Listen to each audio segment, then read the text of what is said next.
আমি আজকে পনির রান্না করব। পনির নিয়েছি, আলু, ক্যাপসিকাম, কাঁচা লঙ্কা, টমেটো, কড়াইশুঁটি, আর এখানে মশলার পেস্ট বানিয়ে নিয়েছি। জিরে, কাশ্মীরি লঙ্কার গুঁড়ো, নুন, হলুদ আর আদা বাটা একসঙ্গে মিশিয়ে রেখেছি। আর এখানে নিয়েছি ফোড়নের জন্য জিরে, এলাচ আর দারচিনি। আর এই বাটিতে গরম জল নুন দিয়ে নিয়েছি। এটাতে পনিরটা ভেজে রেখে দেব, তাতে পনিরটা খুব নরম হয়, খেতেও ভালো লাগে। তেল গরম হয়ে গেছে, এবার তেলের মধ্যে হালকা একটু হলুদ দিয়ে দেবো, তাহলে পনিরের কালারটা খুব ভালো হবে।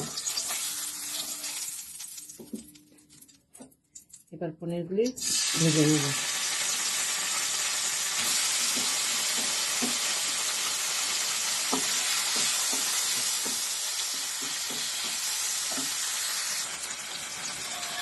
পনিরটা ভাজা হয়ে গেছে, এবার এই পনিরটাকে একটু গরম জলে রেখে দেব।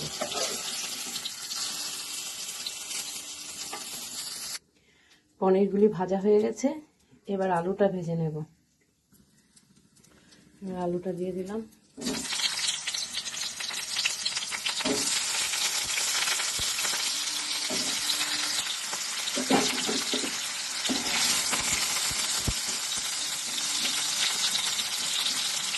গ্যাসের ফ্লেমটাকে একটু কমিয়ে এবার ঢাকা দিয়ে দেব। আলুটা ভাজা হয়ে এসছে, এর মধ্যে আমি ক্যাপসিকামটা অ্যাড করে দিলাম। এটা একটু ভাজা ভাজা করে নেব।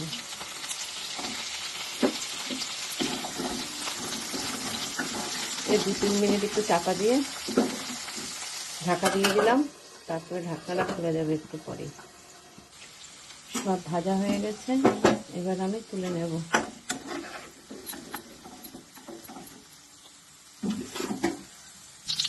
এবার ফোড়ন দেব, দারচিনি, এলাচ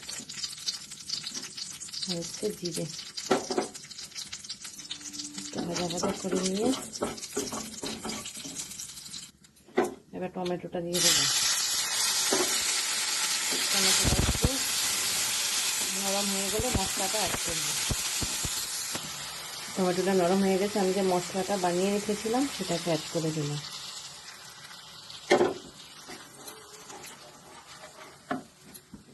এর মধ্যে কাঁচা লঙ্কাও দিয়ে দেব, কড়াইশুঁটিগুলো দিয়ে দেবো। মশলার সঙ্গে কষিয়ে নরম হয়ে যাবে। মশলা থেকে যতক্ষণ তেল না বেরোচ্ছে ততক্ষণ কষাবো। মশলা থেকে তেল বেরিয়ে এসছে,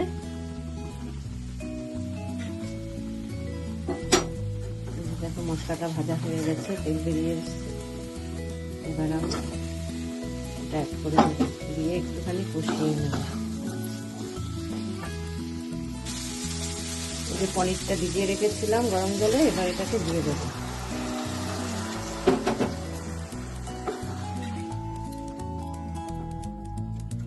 একটু ভালো করে ফুটো। এবার আমি একটু চিনি অ্যাড করে দিলাম। নিরামিষ রান্না তো চিনিটা দিলে একটু টেস্টটা ভালো হবে।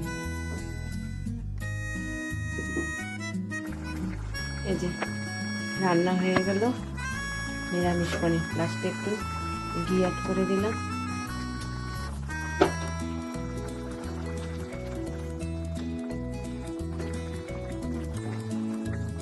তোমাদের কেমন লাগলো জানাবে।